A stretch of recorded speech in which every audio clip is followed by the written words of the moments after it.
सर्वं यश्चादितिष्ठति स्वर्यश्च च केवलं तस्मै ज्येष्ठाय ब्रह्मणे नमः। ॐ चन्द्रमा मनसो जातः चक्षुसूर्यो अजायत श्रोत्राद्वायुश्च प्राणश्च मुखादग्निरजायतः। यं ब्रह्मा वरुणेन्द्ररुद्रमरुतः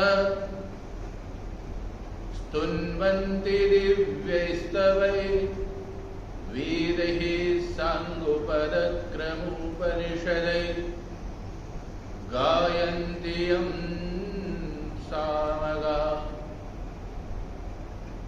ध्यानावस्थिततद्गतेन मनसा पश्यन्ति यं योगिनः यस्यान्तं न विदुः सुरासुरगणा देवाय तस्मै नमः।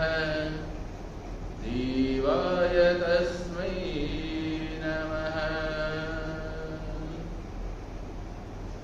उपस्थित मातृशक्ति, धर्म प्रेमी सज्जनों, आर्य समाज ग्रीन पार्क के समस्त पदाधिकारीगण, आज रविवासरीय सत्संग के इस पवित्र चिंतन पर उपनिषदों की श्रृंखला में केनोपनिषद पर हम चर्चा कर रहे हैं।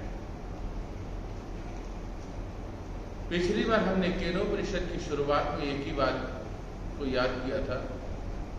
ऋषि ने कहा था, गुरु और शिष्य बन जाओ, वक्ता और श्रोता बन जाओ।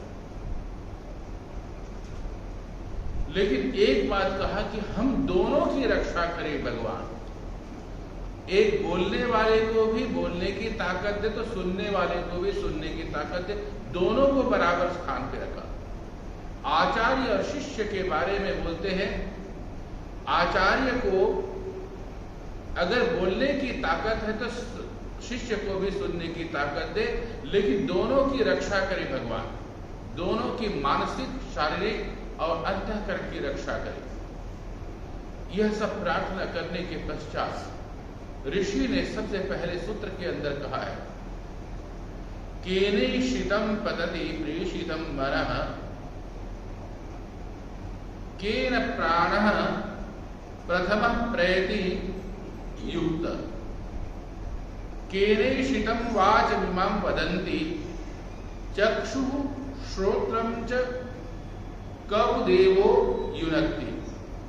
श्रोत्रस्य श्रोत्रम्, मनसो मनः, वाचोह वाचं, सौ प्राणस्य प्राणः, चक्षुषः चक्षु अतिमुच्य धीरः प्रत्यस्मान् लोकान् अमृता भवन्ति।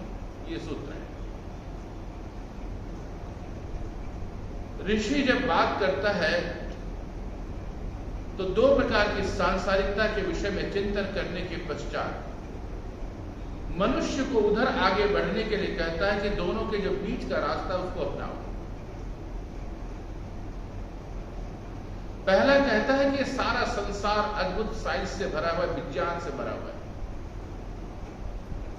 मनुष्य जितना खोज करता है, जितनी अपनी बुद्धि का प्रयोग करता है, उससे भी आगे बढ़ने की कोशिश की जा रही है। एक जमाना था कि हम लोग हवा में सैर करना चाहते थे, कर लिया। मन में इच्छा थी कि हम समुद्र के अंदर से भी सैर करें, वो भी इच्छा पूरी हुई। मनुष्य ने सोचा कि सारे संसार के सुख के साधन को इकट्ठा करो, वो भी इच्छा पूरी हुई। आज मनुष्य चांद पर और उससे भी आगे बढ़ने की कोशिश कर रहा है। लेकिन आज का एक बहुत बढ़िया टॉपिक और भी है जो आजकल संसार में चल रहा है, सोचने को मजबूर हो रहे हैं। Artificial intelligence.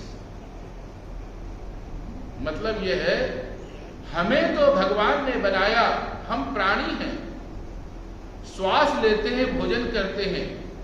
हम जो सोचते हैं, ऋषियों ने जब सोचा तो यहां पर बैठे बैठे चंद्रमा पे सैर कर लिया हमारे सूक्ष्म शरीर के माध्यम से। आज साइंस को पकड़ने की कोशिश कर रहा है, वो कौन सी बुद्धि थी, कौन सी विवेक था जिसके माध्यम से ऋषियों ने बहुत दूर की बात को सोचा। साइंस को इस सोचने को मजबूर होना पड़ रहा है। वो कौन सी शक्ति थी जो सारे संसार को हवा, जल, वायु इत्यादि प्रदान किया है, वो किस मौसम में दिया, किस कारण से दिया, उसको भी सोचने के लिए अपनी नकली बुद्धि का प्रयोग कर रहे हैं, आर्टिफिशियल इंटेलिजेंस। और उसके माध्यम से आज सारा विश्व चिंतित है। अगर इंसान कहीं ऐसा ना हो कि सोच कुछ रहा हो और सोचने से पहले मशीन बता देगा कि ये सोचने के वाला क्या है और इसका परिणाम क्या होगा, क्योंकि वो सीखता है मनुष्य से। ये हो गया आज का विज्ञान। लेकिन जब प्राचीन विज्ञान में जाते हैं तो वो इससे भी आगे बढ़े थे। वो कहते हैं कि ठीक है, ये सारा संसार का उपभोग करने के लिए प्राणी मात्र को प्रदान किया है किसी शक्ति ने। हम सोचते तो यह संसार में जो आंखों से दिख रहा है उसको विजय प्राप्त करना चाहते हैं। यहां बैठे रात को चांद दिखता है तो हम चांद पर विजय प्राप्त कर लेना चाहते हैं। हमने पता किया दूर देश है और दूर देश को पहुंचने से पानी जहाज से, हवाई जहाज से सामने होते गए और इतने बढ़िया ट्रेन जिसकी स्पीड 400 किलोमीटर घंटे की होगी, हवाई जहाज जिसकी 1200 किलोमीटर प्रति घंटे की रफ्तार होगी, उससे भी आगे बढ़ रहे हैं। लेकिन यहां पर वो बात कहता है, ये जो सोचने वाला जो ताकत है वो कौन है? केनेशितम पतति प्रेषितम मनः। मनुष्य बैठा हुआ है और किसी उलझनों में खोया है, और किसी व्यक्ति जो आपका अपना है, जब आपका चेहरा थका हुआ था, आप किसी उलझनों में खोए हुए थे, आपके चेहरे में परेशानी थी, अजीबोगरीब स्थिति नजर आ रही थी, तो आपके किसी अपने व्यक्ति ने बड़े प्रेम से आपके कंधे पे हाथ रखा। आप तो खोए हुए थे, आपकी आंखें बंद थी। किसने बताया कि ये व्यक्ति जो मुझे स्पर्श कर रहा है वो मेरा अपना है? किसने पहले ही बता दिया, समझा दिया कि आंख खोलने से पहले कि मुझे इस व्यक्ति की तरफ मुड़ करके प्रेम भरी दृष्टि से देखना चाहिए, क्योंकि इसने जिस विधि से स्पर्श किया है उसमें प्रेम है, आनंद है, मेरे लिए अच्छी बातों का चिंतन है, मेरा हितकर है। वो कौन था? केनेशितम पतति प्रेषितम मनः। मन को कह रहा है कि ऐ मेरे मन, मेरी आंखें तो नहीं खुली है, मैं पर उस व्यक्ति को देखना चाहता हूं जिसने मुझे प्रेम भरे नजरों से स्पर्श किया है, प्रेम भरे दृष्टि से स्पर्श किया है। वो कौन है? मनुष्य को प्रश्न कर रहा है। इसीलिए इस उपनिषद का नाम क्या नाम है? केन, माने किसके द्वारा, किससे, किसके लिए। जो विभक्ति है तृतीया विभक्ति, जिसको हम लोग करण कारक कहते हैं, उसमें जब हिंदी या संस्कृत किसी भी भाषा का व्याकरण पढ़ाया जाता है उसमें लिखा जाता है के लिए, के द्वारा, के से। ये तीन शब्दों का पहचान है। ये तीनों के अर्थ को ये कहता है कि कभी तुम अपने से प्रश्न कियो कि तुम्हारे मन ने जब उस आनंद को अनुभव किया, उससे पहले जो तुम्हें दुख दे रहा था वो कौन सी शक्ति था जो तुम्हारे चेहरे में उदासी लाया था? वो कौन सी शक्ति थी जिसकी वजह से तुम अपने आप से कंट्रोल से बाहर थे, अपने आप को निढाल होकर के छोड़ दिए थे? अब मुझ में ताकत नहीं कि मैं इसे संभाल सकूं। उदास हो गए। लेकिन उदासी के पश्चात प्रेम की उत्पत्ति होती है। तत्काल ही श्रद्धा और निष्ठा पूर्वक उस व्यक्ति से आप मिलना चाहते हैं। ये सारे के बीच में जो शक्ति दिया है, तो उसके लिए प्रश्न कर दिया, केनेशितम पतति मनः। ए मेरे मन, किसकी इच्छा से तू उधर देखना चाहता है? तो पहला प्रश्न क्या करता है कि व्यक्ति, तुम दूसरों के बारे में तो बहुत प्रश्न करते हो, देखो वो क्या करता है, कैसे बोलता है, बोलने का तरीका उसको नहीं मालूम। उसके बारे में तो सब कोई बात कर लेते हैं, चाहे परिवार का सदस्य हो, चाहे समाज का सदस्य हो, चाहे राष्ट्र का सदस्य हो, चाहे विश्व का सदस्य हो, मेरे अलावा होना चाहिए। लेकिन जब उपनिषद का ऋषि कहता है, जब उस विधि से सोचते हो तो आप भौतिक विज्ञान के विषय में कल्पना कर रहे हो, लेकिन जब इस विधि से सोचते हो तो अध्यात्म विज्ञान की कल्पना कर रहे हो। दो विज्ञान है, दो साइंस है। जब अधि माने पास, आत्मा माने करीब, अपने करीब जाकर के जब आप प्रश्न करते हो, किससे करते हो? कि मन से प्रश्न कर रहे हो, तो अब आप आध्यात्मिक प्रश्न कर रहे हो। जब आप सामाजिक प्रश्न कर रहे हो तो समाज के बारे में सारी बातें ले आओगे। दिन क्या, प्रतिदिन क्या, घंटे क्या, महीनों, कई साल भी निकल जाएंगे, लेकिन उत्तर नहीं मिलता। बस बातें वही होगी, कैसे बोलता है, क्या करता है, कैसे सोचता है, ये सारी बातें आती रहेगी। फिर क्या शब्द कहा? ठीक है, अगला, केन प्राणः प्रथम प्रयति युक्तः। इसमें और भी थोड़ा सा गहराई पे ले जाता है। कहता है कि तुम सारे संसार को जीते हुए उपभोग करना चाहते, सारे संसार की वस्तुओं को, लेकिन उपभोग कब कर सकते हो? जब तुम्हारे अंदर प्राणवायु हो।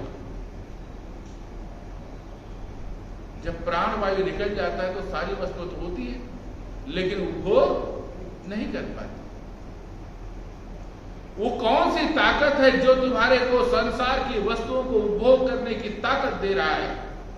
और वो कह रहा है कि प्राण प्रणीयते, तुम्हारे को उधर ले जाता है। तुम संसार के तमाम वस्तुओं का आनंद तो ले सकते हो, लेकिन तब ले सकते हो जब तुम्हारे पास प्राणवायु। अगर प्राणवायु नहीं है तो कोई भी चीज का आनंद नहीं ले सकते हो। तो कहा कि उस प्राणवायु के विषय में कभी चिंतन किया? एक बार प्रश्न तो करो। इसीलिए इस उपनिषद का नाम केन है। छोटा सा नन्हा सा बालक होता है आपके यहां, आपके करीब होता है, लेकिन कभी देखा कि प्रश्नों की झड़ियां कितनी लगाता हो? इतने प्रश्नों की झड़ियां लगा देगा, आप उत्तर देते देते शाम तक के थक जाओगे, लेकिन प्रश्न उसके पास खत्म नहीं होगा। छोटे से छोटे बात को प्रश्न करता है, लेकिन धीरे धीरे उम्र बढ़ती सांसारिकता में आ जाता है। उसके मन में एक बात आ जाती है कि नहीं, मैंने किया है, ये मेरा है, ये मेरा समाज है, मेरा परिवार है, मेरा राष्ट्र है। लेकिन जब धीरे धीरे वो बहुत करीब आ जाता है तो मेरा से मैं बन जाता है। लेकिन उस समय में ये ऋषि कहता अलग कहता है, कीन प्राणः प्रथमम प्रयति युक्तः। शब्द क्या कहते हैं? पहला। जब आप सांस की पहले सांस लेते हो, इस संसार में आते हो, तब रोते हो कि मैं कहां आया। लेकिन जब छोटा सा बालक प्रश्न करता है, आप हर एक प्रश्न अपनी बुद्धिमत्ता से, अपने विवेक से उसको बहलाते हुए, उसको सहलाते हुए, उससे समझाते हुए आप उसे हर एक प्रश्नों का उत्तर देना चाहते हो। लेकिन कभी अपने से प्रश्न किया? जिस दिन आप अपने से प्रश्न करना प्रारंभ करोगे कि मैं कैसे श्वास ले रहा हूं और श्वास के रहते हुए मैं संसार की वस्तुओं का उपभोग कैसे कर पा रहा हूं, अगर वो नहीं है तो मैं कैसे, कभी कभी हमारे सांसों की स्थिति बदल जाती है। जब व्यक्ति का शरीर अस्वस्थ होता है तो विज्ञान तो कुछ और कहता है, लेकिन अध्यात्म विज्ञान कुछ और कहता है। जब व्यक्ति बीमार होना शुरू होता है तो जब बीमार होता है उसे कुछ दिन पहले से बीमार होना शुरू हो जाता है। धीरे धीरे वो घनत्व आता है, तत्काल नहीं होता, वो धीरे धीरे घनत्व आता जाता है और एक समय में शरीर उसको सहने की ताकत नहीं रखता। तब लगता है कि हम बीमार हो गए। बड़ी बड़ी बीमारियों में स्थिति है, धीरे धीरे वो डेवलप होता रहता है, लेकिन पता नहीं चलता। जब चरम सीमा पर आता है तो लगता है कि ये हम बीमार हो गए। अध्यात्म इसी बात को कहता है कि जब तुम धीरे धीरे इस बात को सोचना प्रारंभ कर दोगे कि मैं प्राण कैसे लेता हूं और मेरा प्राण कैसे वायु इसमें चलता है, तब उस समय में आप एक बहुत बड़ा काम करते हैं। बहुत बड़ा क्या काम करते हैं? अपने आप को किसी पे समर्पित करते चले जाते हैं। धीरे धीरे। बड़ा कठिन कार्य है। बोलना आसान है, पढ़ना आसान है, समझना आसान है, समझाना भी आसान है, लेकिन करना उतना ही कठिन है। इसीलिए बार बार ये प्रश्न कर रहा है कि किसके द्वारा? मना मन, अपने बारे में तो पूछो। फिर आगे लिखा केन शीतम वाच विमम वदंती। वाणी एक ऐसा साधन है, हम अपने मन की भावनाओं को प्रकट करते हैं। जो मन में सोचते हैं, मन के अंदर बातें करते हैं, उस बातों को दूसरों को सुनने की ताकत के माध्यम से प्रकट करने के लिए वाणी भगवान ने एक साधन दिया है। लेकिन हर व्यक्ति बात तो करता रहता है, हमेशा चुपचाप बैठा है, किसी न किसी से बात करता रहता है, अपने आप से भी बात करता है, शांत होकर के भी बात करता है। और उस बातों को अगर आप सुनना चाहेंगे तो आपको आश्चर्य होगा, जितनी बातें आप बोलते हैं उससे 10 गुना ज्यादा बातें करते हैं आप अंदर अंदर। जितनी कल्पनाएं करते हैं ना, वो बेसिकली आप अपने से बातें कर रहे थे, उसको शब्द बनाते हैं कि अगर ये सिचुएशन आएगा तो मैं कैसे बात करूंगा, ये सिचुएशन आएगा तो कैसे बात करूंगा, अगर मुझसे कोई अगला व्यक्ति ऐसा प्रश्न करेगा तो मैं किस प्रकार का जवाब दूंगा। मतलब अंदर ही अंदर एक स्ट्रेटेजी बनती है। और इतना ही नहीं होता, कभी कभी हम अपने आप को समझाने की कोशिश करते हैं, क्या रखा हुआ है संसार में, जियो आनंद से। हर प्रकार की विचारधारा आएंगी, हर प्रकार की बातें आएंगी।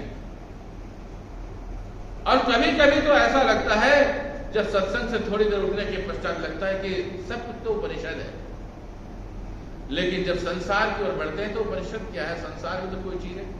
मतलब दोनों प्रकार की बातें हो रही है। कभी कभी हम अध्यात्म के बारे में बात कर रहे हैं, कभी संसार के बारे में बात करते हैं, लेकिन उपनिषद क्या करता है, दोनों के बीच की बात करता है। तो वाणी क्या तत्व है, अपने अंदर जो भावनाएं प्रकट हो रही है, अपने आप से हम बातचीत करते हैं। कभी कभी तो ऐसी भी स्थिति आ जाती है जब बहुत थक जाते हैं तो हम भगवान से भी बातें करते हैं। भगवान, क्या वजह हुई कि मैंने तो बहुत पुण्य किए, दान भी किए, अध्यात्म भी किए, हवन भी किए, वैदिक मंत्रों का उच्चारण किया, फिर भी तुम मुझे कष्ट क्यों देना चाहते हो?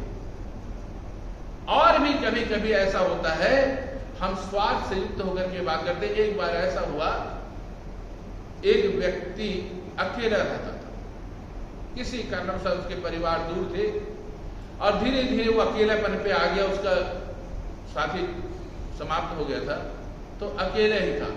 तो अकेलेपन को दूर करने के लिए क्या किया उसने, एक कुत्ते को पाल लिया। वो शरारती था, छोटा था, कभी गद्दे को फाड़ दे, कभी किसी चीज को उठा दे, कभी कुछ कर दे, कभी उसके और भी सामान को इधर से उधर कर दे। उसे समझ में नहीं आया क्या करूं। एक दिन वो व्यक्ति क्या किया, भगवान से प्रार्थना कर लिया, हे भगवान, इस कुत्ते को सद्बुद्धि दे दे, कम से कम मेरे वस्तु को तो खराब ना करे। बात कर रहा है किससे, भगवान से, लेकिन किसके लिए कर रहा है, उसके लिए कर रहा है। कभी उसने अपने मन के लिए भी ऐसा किया होता, वो भी तो ऐसा ही है, कभी इसको उठा पटक रहा है, कभी उसको गिरा रहा है, कभी ये कर रहा है, कभी अपने परिवार से जोड़ रहा है, कभी अपने परिवार से नाता जोड़ रहा है, कभी समाज से नाता जोड़ रहा है, कभी इस परिवार समाज को जोड़ रहा है। भिन्न भिन्न प्रकार की बातें आ रही है, कभी इधर उछल रहा है, कभी उधर उछल रहा है, कभी ये कर रहा है। उसके लिए भी तो प्रार्थना करके दी, और प्रार्थना करके ये कहना, वो कौन सी शक्ति है जो मेरे मन को कंट्रोल नहीं होने दे रहा है, जो कभी इधर कर रहा है, कभी उधर कर रहा है, दुनिया भर की बातें करने की कोशिश कर रहा है। तो उपनिषद बड़ा गहराई की ओर ले जाता, सिर्फ एक ही बात से, एक ही प्रश्न से। तुम अपने लिए प्रश्न करो, अपने आप से प्रश्न करो, अपने आप से पूछो, और उसके बाद क्या जवाब आता है उस जवाब को ढूंढने की कोशिश करो, और बोले कि हम वाणी का प्रयोग क्यों कर रहे हैं, किस लिए कर रहे हैं। और जब मन में ये बात आना शुरू हो जाएगा कि हम क्यों कर रहे हैं, तो भाषा में परिवर्तन आना शुरू कर देंगे। मैंने सुना है, ऋषिवर देवदयानंद जब पहला व्याख्यान दे रहे थे हरिद्वार के कुंभ के मेले, उन्होंने एक पताका फहराई, एक झंडा फहराया, और उसका नाम लिखा पाखंड खंडिनी पताका। जितने भी पाखंड हैं, इस हिंदू समाज में हम उनका खंडन करेंगे ताकि एक शुद्ध वातावरण होगा। बोले उनका एक क्या ध्येय था? जैसे एक कुशल कारीगर एक बड़ा सा पत्थर को देखता है तो पत्थर को देख करके पत्थर की कल्पना नहीं करता, उसके अंदर एक सुंदर मूर्ति की कल्पना करता है। अपनी हथौड़ी, अपने छैनी उनको लेता है, धीरे धीरे धीरे उसको मारना शुरू करता है। कुछ वर्षों के बाद, कुछ महीनों के बाद उसमें इतनी सुंदर सी आकृति पैदा होती है, वो कहीं नहीं था, वो पत्थर में दूर दूर तक नहीं था, लेकिन उसकी मनोभावनाओं में जाकर उसकी हथौड़ी, उसकी छैनी, उसके कार्य क्षमता में इतने सुंदर प्रतिमा पैदा हो गए, देखने का मन करता है कि क्या कमाल किया है किस कारीगर ने। ये तो लगता है कुछ लोग तो उससे झुका देते हैं, बोलते साक्षात भगवान है उस कला के सामने। मुझे तो एक छोटी सी बहुत सुंदर कथा याद आती है इस प्रसंग में। एक बहुत सुंदर मूर्तिकार था, मूर्ति बनाता था। उसकी सुंदरता मूर्ति की इतनी हो गई कि महीनों का इंतजार, कई बार वर्षों का इंतजार होता था उसकी मूर्ति की कला की। बहुत सुंदर, ऐसा बोलता था, ऐसी मूर्ति थी, ऐसे साक्षात बोल रहा हो किसी भी बनाए। लेकिन वो इतने काम में इतना व्यस्त हो गया कि जिंदगी धीरे धीरे निकलते गए, बाल पक गए, बूढ़ा हो गया, अब शरीर में ताकत भी कम रहा, लेकिन उसने मूर्ति बनाना छोड़ा नहीं। एक दिन क्या हुआ, उसे आभास हो गई और कोई आवाज आई, उसके कान के अंदर आवाज आई, बस 15 दिन बाकी है तेरे जीवन के, कुछ करना है तो कर ले। उसने कहा कोई बात नहीं, मैंने तो कोई भी भगवान की मूर्ति बनाना नहीं छोड़ा, कोई भी इंसान की मूर्ति बनाना नहीं छोड़ा, जिसने जो कहा वो मैंने बना दिया, सुंदर सुंदर आकृतियां के। इस बार देखता हूं सारे मनुष्य मुझसे अभिभूत हैं, देवता और यमराज ही मुझसे अभिभूत हुआ। उसने क्या किया, कितने दिन होते हैं जी? 7 दिन के उसने 6 मूर्तियां बनाई। एक दिन संडे का छोड़ दिया, सत्संग में आना है ना, तो उसने क्या किया, 6 मूर्तियां तो बनाई और 6 के 6 खूबहू एक जैसे। आप धोखा खा जाओगे, मैंने अभी इसको देखा या इसको देखा या इसको देखा, और 6 के 6 मूर्ति कैसी थी, उसकी खुद की जैसी थी। और बीच में आप लोगों ने कई बार टेलीविजन में देखा होगा, आजकल कई लोग जो है ना चौराहे पर गांधी जी बन के खड़े हो जाते हैं, कई लोग कुछ बन के खड़े होते हैं, ऐसा लगता है कि सचमुच, और जब हिलते हैं तब लगता है कि ये असली आदमी है। तो ऐसे ही उसने बनाया, और जब समय आए, यमराज आए लेने के लिए, उससे कुछ देर पहले क्या किया, उसी इस तरीके से वो वहां खड़ा हो गया। यमराज भी आश्चर्यचकित हो गया, गजब की कला, आज तक से मुझे किसी ने धोखा नहीं दिया, लेकिन ये व्यक्ति मुझे धोखा दे गया, मैं किसको पकड़ूं? 7 के 6 तो मूर्ति थी, 7वां खुद था, 7 के 7 दिन उसने अपने कंट्रोल में कर लिया, और उसके बाद क्या किया, वैसे ही खड़ा हो गया। यमराज भी बहुत चक्कर रह गया, यमराज तो यमराज होते हैं। उसने बहुत अच्छी चालाकी की, उसने बहुत हाथ जोड़ करके, जैसे हम लोग प्रार्थना करते ना हवन के बाद, प्रार्थना किया, हे कलाकार, मैंने तुम जैसा सुंदर कलाकार आज तक से लाइफ में नहीं देखा, और इतना खूबसूरत कला, मैं तो चाहता हूं कि तुम्हारे चरणों में नतमस्तक हो और तुम्हें छोड़ दूं, और मैं यहां से जाकर के उस ब्रह्मा जी से कहूं कि मेरे बस की नहीं है। आपने तारीफ जो सुनी ना, तारीफ सुनते हुए बोल पड़ा,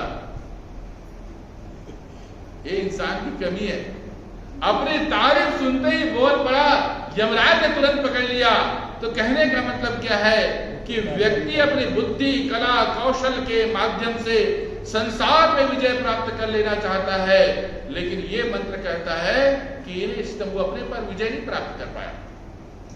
भले ही अपनी कला से संसार में विजय प्राप्त कर लिया, यमराज में विजय प्राप्त कर लिया, लेकिन अपने आप में अगर विजय प्राप्त कर लिया होता अपनी वाणी पे, तो यमराज भी धोखा खा जाता।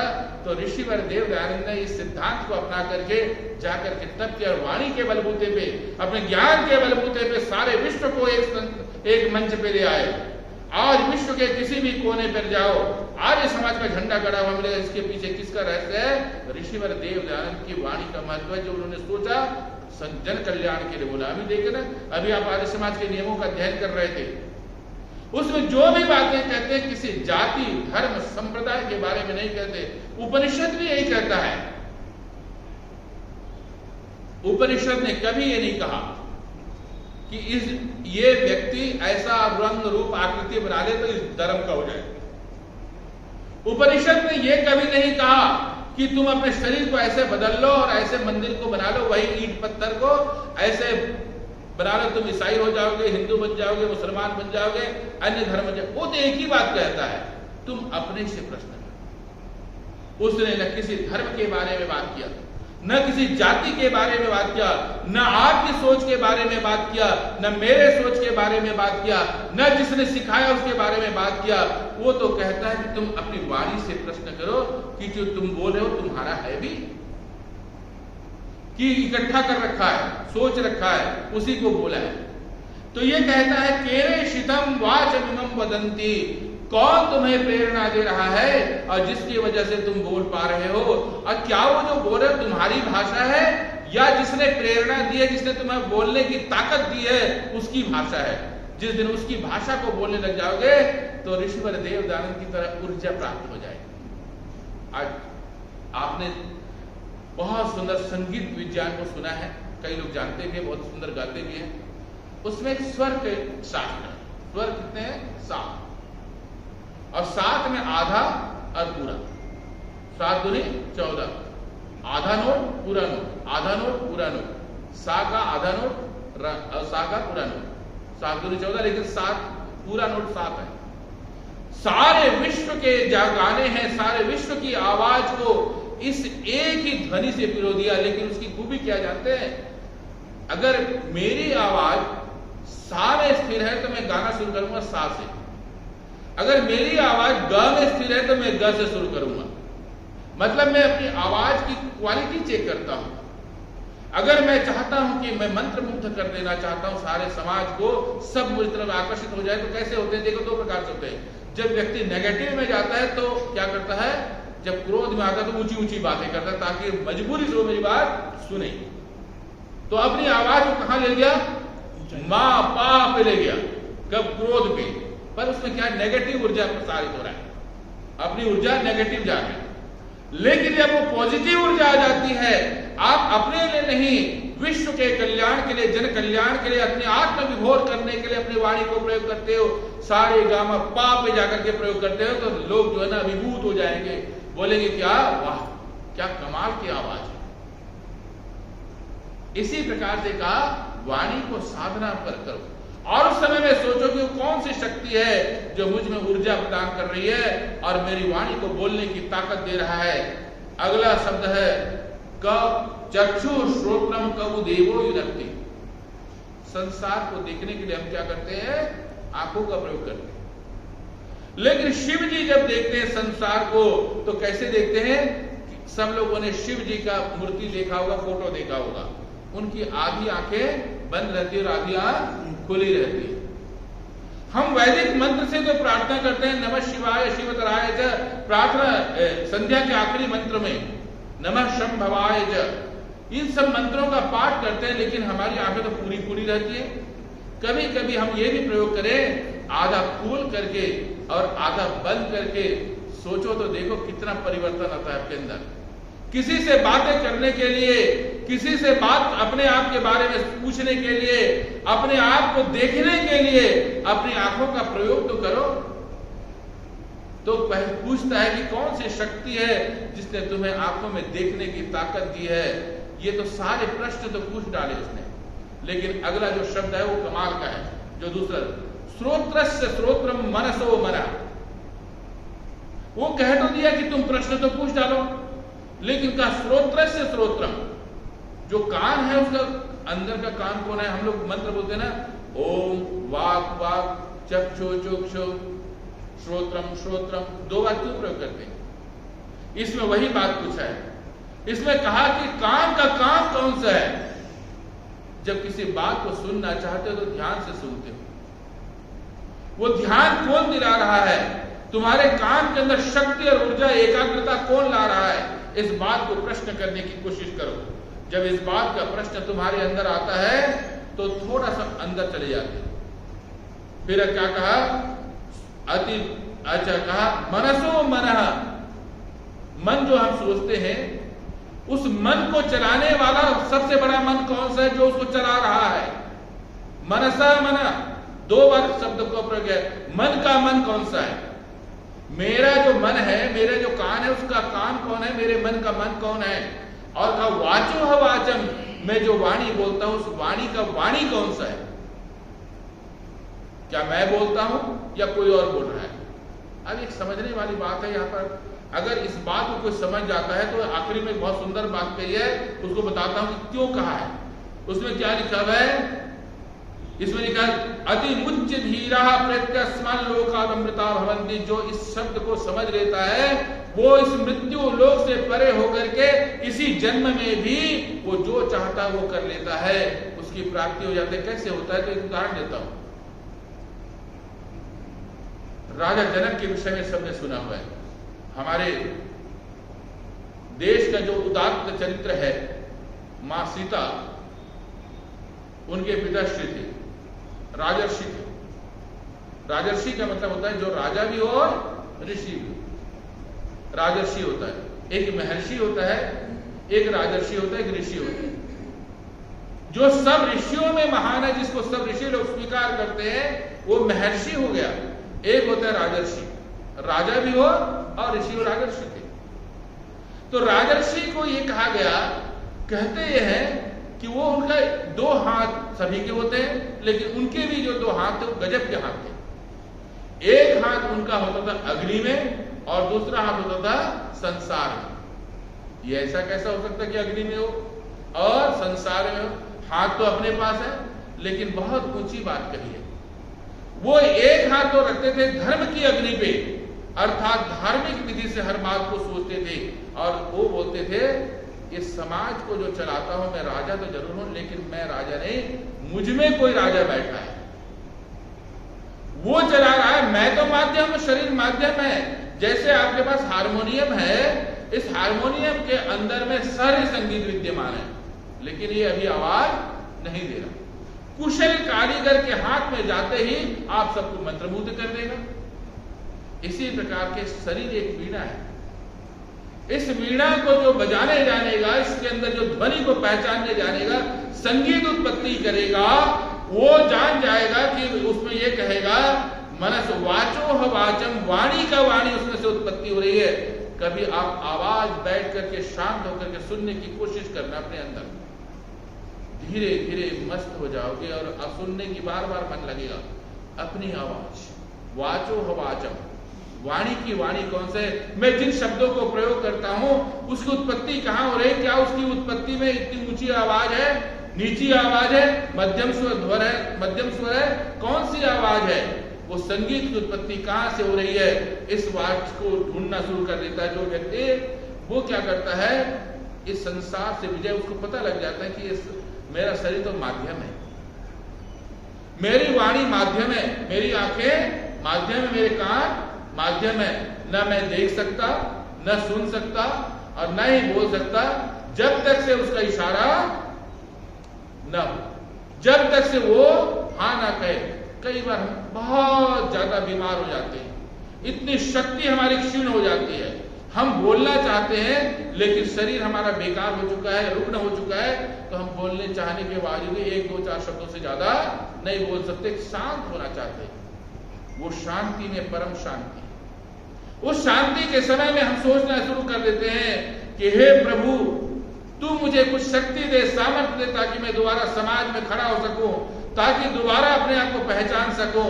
उस समय में जो एक शक्ति, आपके सोचने का तरीका बदल जाता है, उस तरीके को यहाँ पर कहा गया है। उस समय में आप अच्छी तरीके से सोचना शुरू करते हैं कि वो कौन सी शक्ति जो मुझे शक्ति नहीं दे पा रही। तो इसीलिए कहा वाचो ह वाचम, फिर आगे प्राणस्य प्राणः, मैं सांसें तो लेता हूं, जीवन तो लेता हूं, लेकिन ये सांसें वास्तव में मेरी नहीं है। है कोई व्यक्ति जिसने हवा बना रखी है? हवा को क्लीन करने के लिए मशीन तो बना सकते हो, हवा को पवित्र करने के लिए आप आसपास पेड़ पौधे तो लगा सकते हो, लेकिन क्या है, एक बार हवा बिगड़ जाए तो संभालना बड़ा मुश्किल होता है अपने आप को। लिखा प्राणस्य प्राण। मैं जब हवा नहीं बना सकता, वायु नहीं बना सकता, प्राण वायु नहीं बना सकता, तो मुझे सोचना भी अनिवार्य है, ये जरूरी है कि मेरे में ये जो प्राण वायु है इसको किसने बनाया और प्राण वायु को लेने की ताकत किसने पैदा की। अगर कोई व्यक्ति इस बारे में सोचना प्रारंभ कर देता है तो समझ लेना उसी समय में जीवन बदल जाता है, बोलने की भाषा बदल जाती है, सोचने की तरीका बदल जाता है, प्राण इवन श्वास लेने का तरीका बदल जाता है। उसको पता रहता है मैं जो सांस ले रहा हूं मेरा अपना नहीं है, किसी शक्ति ने दिया है, मैं उसके दिए हुए शक्ति को मैं प्राणवायु के माध्यम से ले रहा हूं। तब देखो आपके शरीर में अलग प्रकार की ऊर्जा पैदा होती है।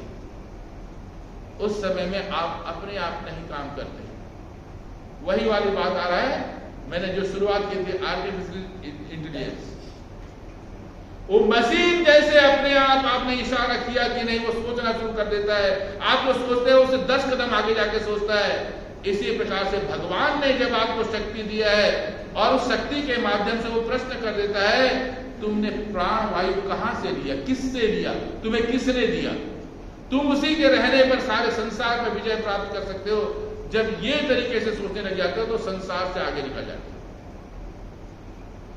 इसीलिए ऋषि कहता है हे मनुष्य जाति धर्म संप्रदाय इनसे परे हट करके एक बार सोचना तो शुरू कर कि प्राणस्य प्राण, मेरे प्राण वायु को किसने प्रदान किया है।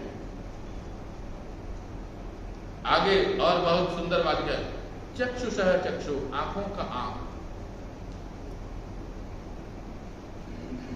एक श्वेत केतु नाम का बालक था। पुराने जमाने की परंपराओं पर उपनिषद में लिखा हुआ है, वो अपने आचार्य के पास पढ़ने गया। समस्त शिक्षाओं से युक्त हुए क्योंकि बड़ा बुद्धिमान बालक था।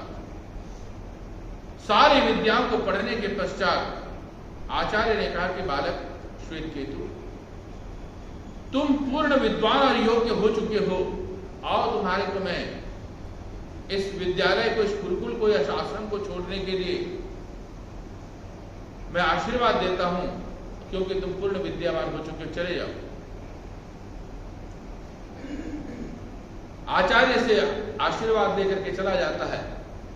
संसार में वो जीने के लिए आगे बढ़ता है तो आश्चर्य होता है।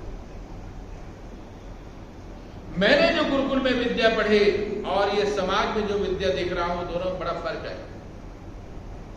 समाज जीने की कला अलग है और पढ़ने की कला अलग है, दोनों बड़ा अंतर। बहुत दुखी हुआ।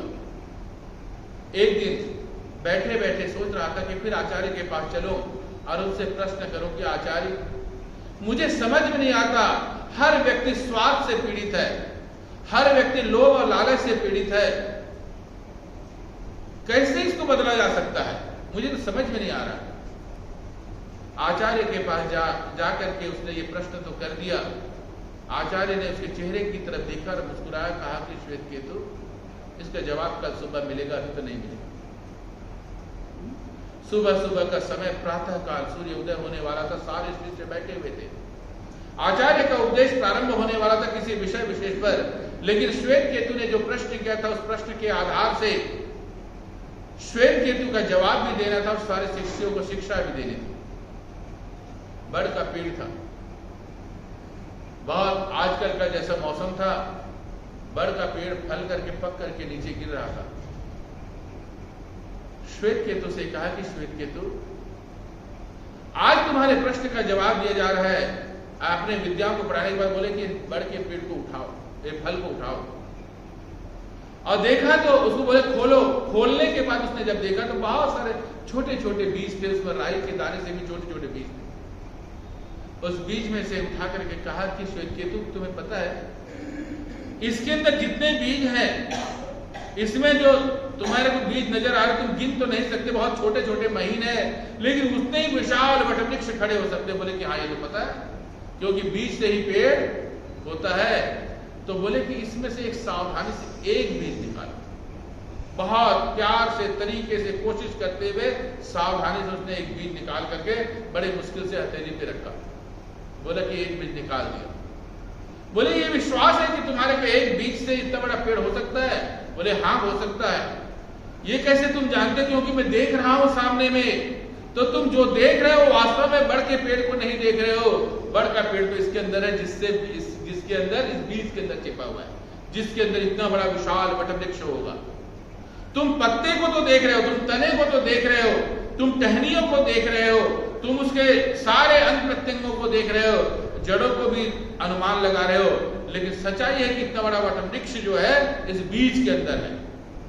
क्या तुम इस बीज को तोड़ सकते हो? उसने बहुत कोशिश की, सावधानी से जैसे तैसे उसको तोड़ दिया। और तोड़ने के बाद, क्योंकि बहुत छोटा था, कभी इधर फिसले कभी उधर फिसले, सावधानी से तोड़ तो दिया। बोले कि टूट गया, रगड़ दिया, मसल दिया। बोले कि तो दिख तो रहा है कुछ, क्या इसमें से पेड़ उत्पत्ति हो सकती है? बोले अब तो नहीं हो सकती, क्योंकि वृक्ष ये जो बीज है वो टूट चुका है, टुकड़े टुकड़े हो जाए, मसल दिया गया है, अब इसमें से कोई वटवृक्ष उत्पन्न नहीं हो सकता। बोले कि बालक, यही संसार तुम जिस व्यक्ति को देख रहे हो, चेहरे को देख रहे हो, उनसे बातें करते हो, जो बातें सुन रहे हो, असली में उनको मत देखो, उनकी आत्मा को देखो, उनके मन की पवित्रता को देखो, उनकी सोच को देखो। और उस आत्मा को जिस दिन देखना शुरू करोगे तो तुम्हारी उनकी आवाज अलग हो जाएगी। जो तुम उससे आवाज सुनते हो अलग तरीके से सुनोगे, जो उनको देखते हो अलग तरीके से देखोगे, जब उनसे बात करोगे तो तुम अलग तरीके से बात करोगे। यही बात उपनिषद सिखाता है। उपनिषद कहता है इस शरीर के अंदर में जब मेरा शक्ति, मेरी ऊर्जा, मेरा आत्मा, मेरा परमात्मा जब तक से नहीं होगा तो न मैं सांस ले सकता हूं, न मैं बोल सकता हूं, न सुन सकता हूं। इसीलिए कान का कान, मन का मन, वाणी का वाणी और सारे शक्तियों का शक्ति जब उसको देखना शुरू कर दोगे तो क्या लिखा? अतिमुच्च धीरा, धैर्य, तुम क्या बन जाओगे? धैर्यशाली पुरुष बन जाओगे। तो श्वेत केतु ने भी संसार को अलग तरीके से देखना शुरू कर दिया। अगर हम उपनिषद के छात्र हैं, उपनिषद के विद्यार्थी हैं और उपनिषद को सुनना चाहते हैं तो सबसे पहले ये जानना पड़ेगा मैं सांसें कैसे ले रहा हूं, क्या मेरा अपना है ये सांस? क्या मैं सुन रहा हूं, क्या मेरी अपनी वाणी है? क्या मैं जो बोल रहा हूं क्या मेरी अपनी वाणी है? क्या मेरा मन अपना मन है या दूसरों को दिया हुआ सिखाया हुआ मन है? इस तरीके से जिस दिन सोचना शुरू कर दोगे तो उस समय में तुम्हारे अंदर धैर्य की उत्पत्ति होगी। और जब धैर्य की उत्पत्ति होगी तो क्या कहा? अस्मान् लोकात् अमृता भवन्ति, आपकी वाणी से अमृत टपकेगा, आपके स्पर्श में अमृत टपकेगा। आप जब कदम चलाओगे आपके हर कदम में लक्ष्मी और सरस्वती होगी। क्यों? आप अपने आप नहीं चल रहे हो, आपको ब्रह्म चला रहा है, आपको आपकी आत्मा चला रही है। क्योंकि अब आप जान गए हो कि न मेरा शरीर है, न मेरा सांस है मेरा। लेकिन एक बात जरूर है, कर्तव्य को कर्म करना मेरा स्वाभाविक कर्तव्य है। और जब मैं स्वाभाविक तरीके से कार्य करता हूं और वो मुझे आशीर्वाद देता है और उसके आशीर्वाद से मैं संसार में आया हूं कर्म करने के लिए। संसार में जब मैं आया हूं तो किस लिए आया हूं? मैं अपने कर्म को करने के लिए आया हूं, कर्तव्य को कर्म करने के लिए, लेकिन अलग अलग होकर के। कैसे अलग? मैं सांसारिकता से युक्त होकर के नहीं, धर्म से युक्त होकर के कार्य करूंगा, ईश्वर से युक्त होकर के कार्य करूंगा, ब्रह्म से युक्त होकर के कार्य करूंगा। अगर मेरे अंदर कब अहंकार आ जाए तो मैं प्रश्न करूंगा, ऐ मन, तू मेरा अहंकार उत्पत्ति कर रहा है, तू एक बार बता तेरा अपना है, तू अपना है या तेरे को किसी ने भेजा है? उससे प्रश्न कर देना। जिस समय में आपके अंदर कुछ ऐसा शब्द कठोर आ जाए तब उस समय प्रश्न कर देना, ऐ वाणी, जो जिसकी वजह से प्राण वायु की वजह से तेरी उत्पत्ति हुई है, हवा की वजह से उत्पत्ति हुई है, क्या मैंने उसे बनाया है? नहीं बनाया है। तो मैंने ऐसे कठोर शब्द बोले क्यों, निकला क्यों, सोचा क्यों? उस समय में आपकी भाषा बदल जाएगी। आप अपने लिए नहीं बोलेंगे, उसके लिए बोलेंगे जिसने आपको शक्ति दी है। जब आप कोई कार्य करेंगे और स्पर्श करेंगे किसी व्यक्ति को, अपने को, पराये को, किसी को भी, आप अपने आप में सोचोगे ये शरीर मेरा नहीं है। शरीर के अंदर हाथों को जो उठाने की ताकत दे रहा है, ऐ शक्ति, ऐ ऊर्जा, तो उसमें प्रवाहित हो जा। और प्रवाहित होकर के तू उसके माध्यम से मैं किसी को स्पर्श करूंगा तो मेरा अपना स्पर्श नहीं होगा, उस महान शक्ति का होगा। कहते हैं लोग ऋषि के पास जाते हैं, महात्मा के पास जाते हैं, संतों के पास जाते हैं, वो बार बार परिश्रम पूर्वक इस भाव को पैदा करते हैं। कई बार हम बहुत दुखी होते हैं और उसके पास जाते हैं, सिर पे हाथ रख देता है तो हमारे बहुत सारे कष्ट दूर हो जाते हैं, क्योंकि उसके अंदर जो ऊर्जा का प्रवाह हो रहा है वो अपनी ऊर्जा नहीं है। वो जानता है जिस परम शक्ति से ऊर्जा आया मैंने उसे आत्मा में भेज दिया और आत्मा ने क्या किया, हाथ के अंदर से प्रवाहित कर दिया, अब मेरी ऊर्जा नहीं है। उस समय में आपकी मनोदशा परिवर्तित हो जाती है। उपनिषद ये बात कहता है, इसीलिए इस केनोपनिषद में बड़ी शक्ति है, सामर्थ्य है, अपने आप को समझने की ताकत है।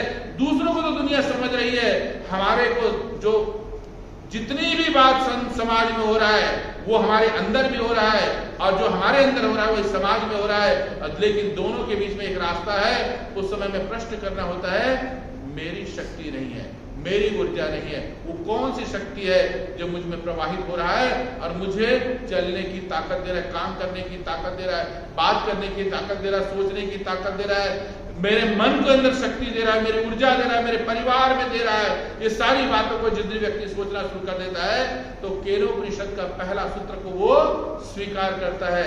तो इन्हीं शब्दों के साथ आज हम केनोपनिषद का दूसरे हिस्से में ये चिंतन करते हैं। उस महान शक्ति ने हमें ऊर्जा दी है, उसको हम प्रणाम करके, नमस्कार करके इस सूत्र को अध्ययन करें, चिंतन करें। ओम शांति शांति शांति।